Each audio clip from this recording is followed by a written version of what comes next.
الرحمن الرحیم۔ درود و سلام ہو نبی برحق محمد عربی صلی اللہ علیہ وسلم، ان کے آل پہ، ان کے اصحاب پہ اور جو ان کا پیروکار ہو۔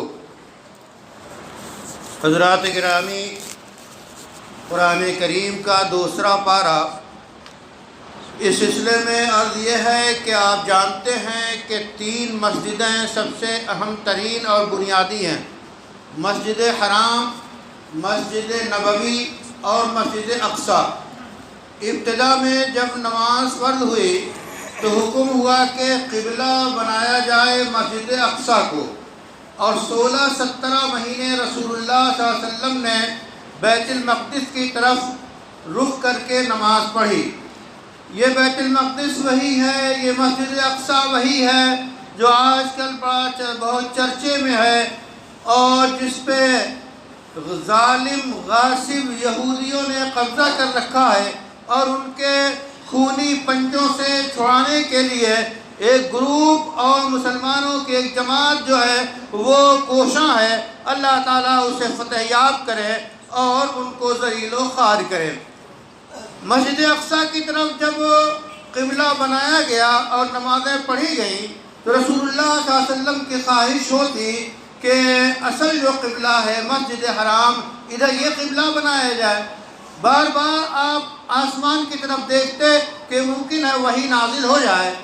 قد نری تقلب وجہک، بہرحال اللہ تعالیٰ نے حکم دیا کہ آپ مسجد حرام کی طرف رخ کر کے نماز پڑھیں۔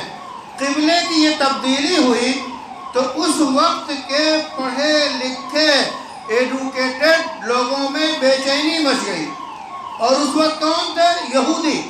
اس وقت کی پڑھی لکھی قوم یہودیوں کی تھی۔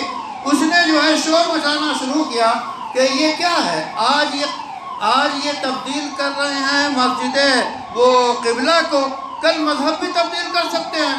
تو اس طرح کے جب سوالات کیے اور اس طرح کے اعتراضات ہوئے تو قرآن نے اس کا نوٹس لیا، اور عجیب لفظ سے قرآن نے ان پڑھے لکھوں کو یاد کیا۔ سَيَقُولُ السُّفَهَاءُ، ان قریب کہیں گے السفہاء، سفہاء جمع سفیہ کی، سفیہ کہتے ہیں بیوقوف کو۔ گویا ان پڑھے لکھوں کی جماعت کو قرآن نے بیوقوف کہا۔ اس کا مطلب یہ ہے کہ تعلیم کا تقاضا یہ ہے کہ رب شناسی، ایمان لانا۔ اگر ایمان ہے تو وہ جو ہے تعلیم یافتہ ہے اور عقل مند ہے، بصیرت والا ہے۔ اگر ایمان نہیں ہے تو کتنا ہی عقل مند ہو، قرآن کی زبان میں وہ عقل مند نہیں کہلائے گا۔ اس لیے تو ان لوگوں نے اعتراض کیا۔ باقاعدہ اللہ تعالیٰ نے جواب دیا کہ للہ المشرق والمغرب، مشرق مغرب سب اللہ کی، جدھر اللہ تعالیٰ حکم دے دے نماز پڑھنے کا تمہیں اس میں کیا اعتراض ہے۔ دوسری بنیادی بات اس پارے میں یہ بتائی گئی، تزکیہ نفس، یعنی نفس کی اصلاح، اور نفس کی اصلاح میں روزوں کو بڑا دخل ہے۔ روزوں کی فرضیت کی گئی اور جو ہے 1 مہینے کا روزہ فرض کیا گیا۔